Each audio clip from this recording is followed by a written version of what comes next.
Hello friends, इस video में हम मैथमेटिक्स के चैप्टर ज्यामिति, ज्योमेट्री, इसके बेसिक कॉन्सेप्ट इस वीडियो में देखेंगे।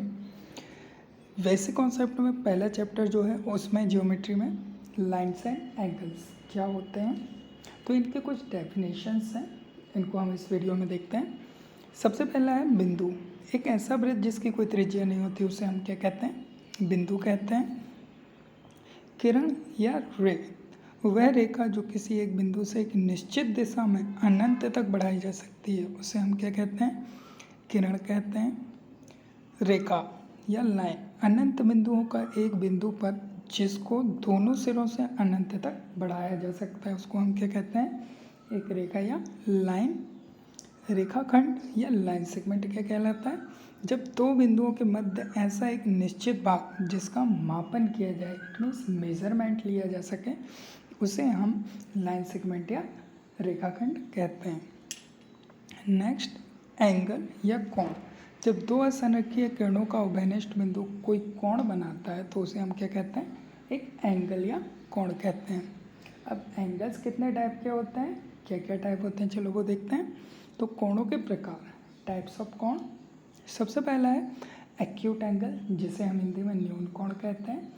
न्यून कोण क्या होता है? न्यून कोण वह कोण होता है जिसमें जो थीटा या एंगल का जो मान होता है वो 90 डिग्री से लेस होता है, तो उसे हम न्यून कोण कहते हैं।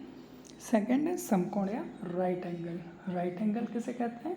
जिसमें कि हमारा जो थीटा का मान है वो 90 डिग्री होता है, उसे हम राइट कोण कहते हैं या राइट एंगल कहते हैं। थर्ड है हमारा अधिक कोण या ऑब्ट्यूस एंगल। ऑब्ट्यूस एंगल किसे कहते हैं? जब हमारा थीटा का मान 90 और 180 के बीच में हो, इसका मतलब 90 अंश से अधिक और 180 से लेस होता है, उसे हम क्या कहते हैं? ऑब्ट्यूस एंगल या अधिक कोण कहते हैं। नेक्स्ट है ऋजु कोण या सरल कोण। Straight angle. स्ट्रेट एंगल क्या होता है? जिसमें हमारा थीटा का मान 180 डिग्री होता है, उसे हम स्ट्रेट एंगल कहते हैं।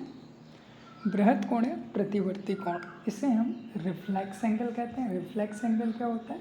रिफ्लेक्स एंगल जब हमारा एंगल या थीटा का मान 180 से ग्रेटर होता है और 360 से लेस होता है, उसे हम रिफ्लेक्स एंगल कहते हैं। Complete angle. कंप्लीट एंगल क्या होता है? जब हमारा थीटा का मान 360 डिग्री होता है तो उसे हम एक कंप्लीट एंगल या संपूर्ण कोण कहते हैं। कोणों से संबंधित कुछ इम्पोर्टेंट पॉइंट्स देखते हैं। सबसे पहले पूरक या कोटिपूरक या अनुपूरक कोण, इसे हम हिंदी में कहते हैं, और इंग्लिश में हमारा एक नाम है कॉम्प्लीमेंट्री एंगल। कॉम्प्लीमेंट्री एंगल क्या होता है? जब टू एंगल्स का जो सम होता है वो 90 डिग्री होता है तो वो हमारा कॉम्प्लीमेंट्री एंगल होता है। इससे रिलेटेड कुछ एग्जांपल्स भी आप देख सकते हैं। सेकंड हमारा होता है सप्लीमेंट्री एंगल, जिसे हम हिंदी में संपूरक, परिपूरक या ऋजुपूरक कोण कहते हैं। इसमें क्या होता है? जब हमारा थीटा दो एंगल्स का जो सम है वो 180 डिग्री होता है तो उसे हम सप्लीमेंट्री एंगल कहते हैं। इसका एग्जांपल भी आप देख सकते हैं। Then adjacent angle. थर्ड हमारा एडजेसेंट एंगल। एडजेसेंट एंगल क्या होता है? जब ऐसे कोण जिनका एक उभयनिष्ठ शीर्ष हो, एक उभयनिष्ठ भुजा, वो आसन्न कोण कहलाता है या एडजेसेंट एंगल। नेक्स्ट फोर्थ, शीर्षाभिमुख कोण क्या कहलाता है? जब दो रेखाओं के प्रतिच्छेदी बिंदु पर आमने सामने जो कोण बनते हैं उसे हम शीर्षाभिमुख कोण कहते हैं। इंग्लिश में इसके वर्टिकली अपोजिट एंगल बोलते हैं। जब थीटा आमने सामने हो तो वो क्या होता है? वर्टिकली अपोजिट या शीर्षाभिमुख कोण। फिफ्थ हमारा अल्टरनेट एंगल। अल्टरनेट एंगल क्या कहता है? यदि दो समांतर रेखाओं को एक तिर्यक छेदी रेखा प्रतिच्छेद करे तो उन दोनों के बीच में बनने वाले कोण को एकांतर कोण कहते हैं। नेक्स्ट है हमारा समांतर रेखाओं को यदि तिर्यक छेदी रेखा प्रतिच्छेद करे तो उनसे बनने वाले कोण, इसको हम ट्रांसवर्सल भी कहते हैं। अब ट्रांसवर्सल में हमारा क्या आता है? कुछ इंपॉर्टेंट्स एंगल आता है।